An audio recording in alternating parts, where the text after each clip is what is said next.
Olá, tudo bem, turma do 9º ano? Vamos então dar continuidade aí aos nossos estudos na disciplina de arte. Começamos o bimestre falando sobre a arte do nosso tempo, né?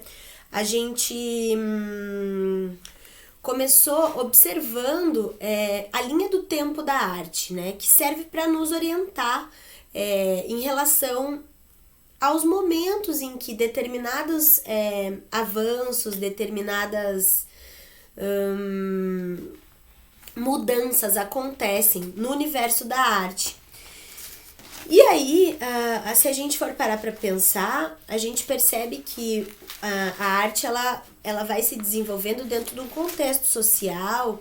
Então é muito importante que a gente saiba observar o que estava acontecendo naquele momento, né? Para que aqueles artistas começassem a pensar de outra maneira, enfim. Então a gente relembrou um pouquinho aí algumas obras que nós vimos aí durante todo esse ano, dos movimentos que nós estudamos, né, o impressionismo, enfim. E aí conhecemos um pouquinho também sobre a dança, né? Vimos algumas diferenças entre a dança moderna e a dança clássica, né?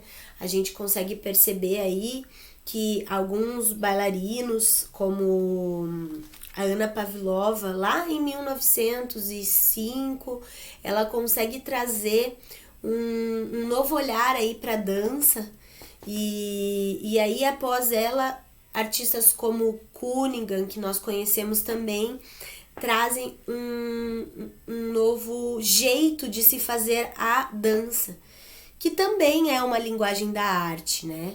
E aí, como a gente está falando dessa relação do tempo e da arte, a gente tem que pensar que existem muitas obras que são geradas em determinado período e que tornam-se clássicos no sentido de que são obras que são vistas e revistas por artistas durante todos os anos, durante todas as gerações, inclusive até hoje. Essas obras que nós chamamos de clássicos, elas acompanham aí histórias, gerações, e elas servem de inspiração para novas criações artísticas que acontecem. E aí lá na página 4 e 5 da nossa apostila, a gente vê então uma linha do tempo que mostra o Lago dos Cisnes, que é uma bela criação feita da dança, né? E ela sofre, então, alterações. Ela foi criada lá em 1895, lá no início da Aspiral, e ela foi se desenrolando.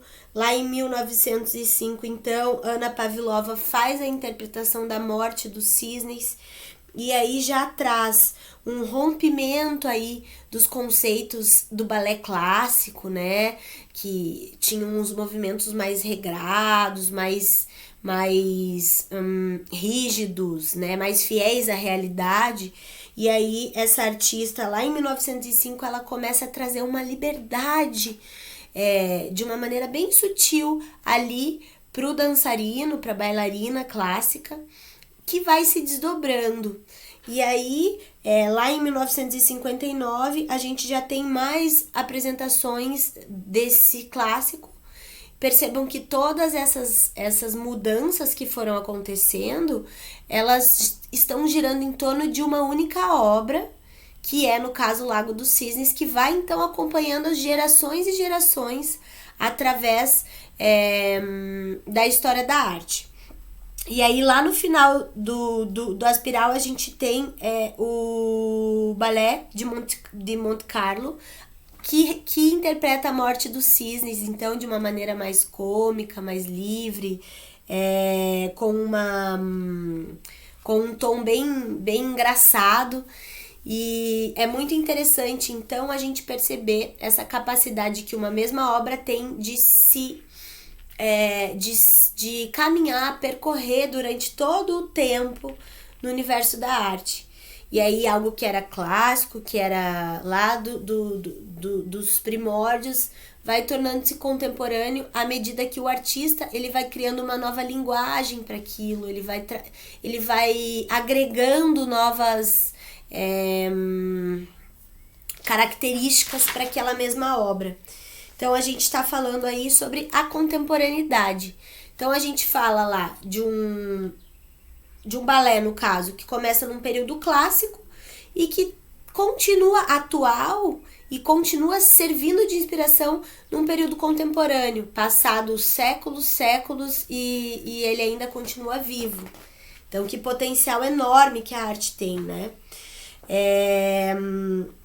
Voltamos então a falar um pouquinho sobre a semana de 22, para vocês relembrarem, né, que também foi um momento onde a arte ela se tornou moderna.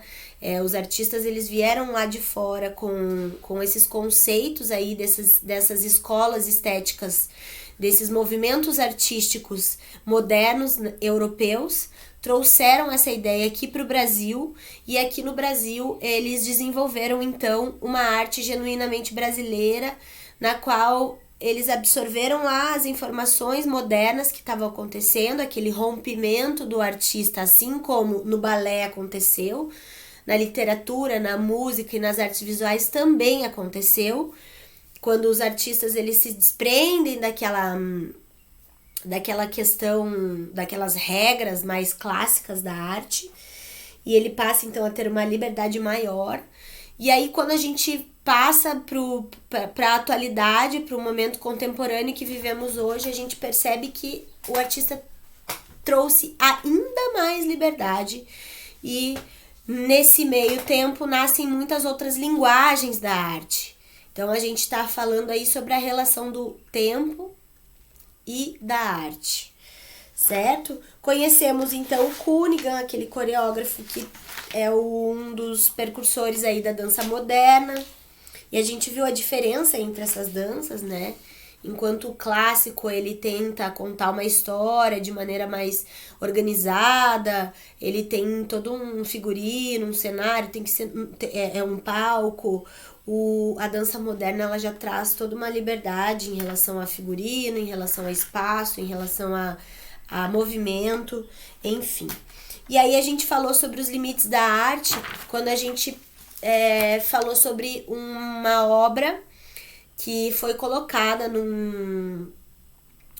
na verdade, um abacaxi que foi colocado dentro de um museu e tornou-se, então, um objeto contemplativo, ou seja, um objeto de arte. As pessoas confundem aquilo, será que aquilo é um abacaxi? Ou será que é uma obra... Enfim, a gente conheceu um pouco dessa arte conceitual que nasce aí na contemporaneidade, né? Quando o artista, ele consegue, de um simples objeto, por exemplo, um álcool gel, ele consegue tirar aquele objeto daquele contexto e transformar ele num objeto que tem um outro significado,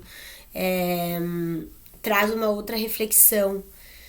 E aí, falando sobre esses limites, né, até que ponto o artista, né, quem lembra lá do Lerner, aquele artista que pega um porco empalhado e coloca dentro do museu, até que limite o artista ele pode trabalhar para desenvolver um trabalho, e até que ponto aquilo pode ser considerado arte, né? Então a gente passa lá para o dadaísmo, para esse movimento que acontece lá no modernismo, aonde Duchamp falava de uma anti-arte, onde ele pega um mictório e transforma aquilo num objeto de arte, mas com todo um contexto crítico por trás, né?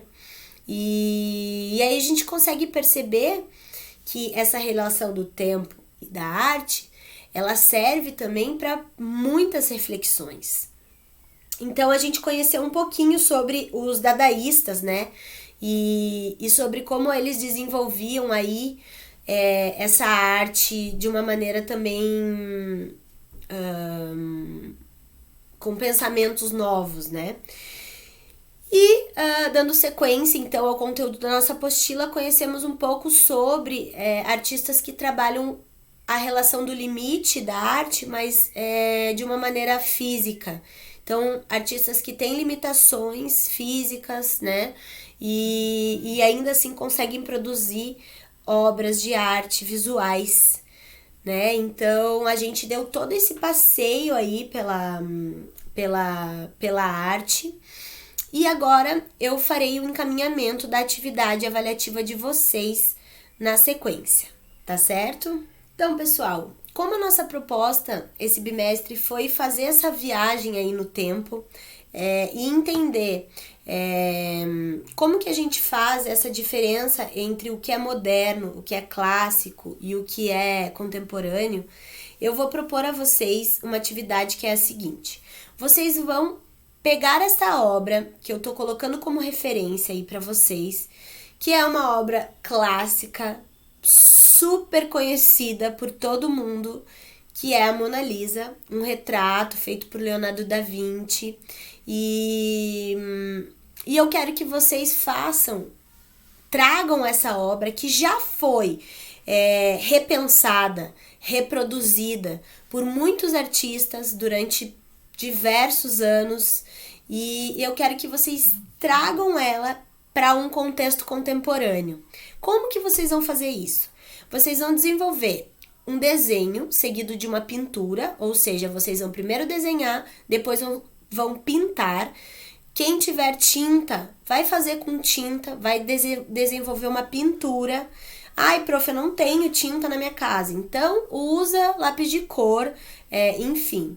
Quem for trabalhar com tinta, pega um espaço, coloca um papel grande embaixo, se puder, prende com fita crepe o papel, pode ser na parede, desde que cubra, né, a parede, ou então em cima de uma mesa. Vai fazer o desenho e vai fazer a pintura, elaborar a pintura, executar a pintura. Pensar nas cores, na figura e no fundo. Mas o principal dessa avaliação é que vocês elaborem um trabalho que traga um olhar contemporâneo para uma obra clássica. E isso vai ser feito como? Agregando elementos, de repente mudando ali a paisagem, não sei, mudando as vestimentas. Vamos fazer uma Mona Lisa que acompanhou o seu tempo e que veio agora aqui para 2020. Então, eu quero que vocês desenvolvam essa releitura da Mona Lisa, trazendo ela para o nosso contexto contemporâneo, pensando como que ela era lá e como que ela estaria se ela vivesse esse agora, para a gente fazer essa transição aí clássica para o contemporâneo, como uma forma de fechar com chave de ouro aí a nossa disciplina de arte do quarto bimestre. Certo? Então é isso, pessoal. Um grande abraço e qualquer dúvida pode entrar em contato comigo, atividades encaminhadas por e-mail.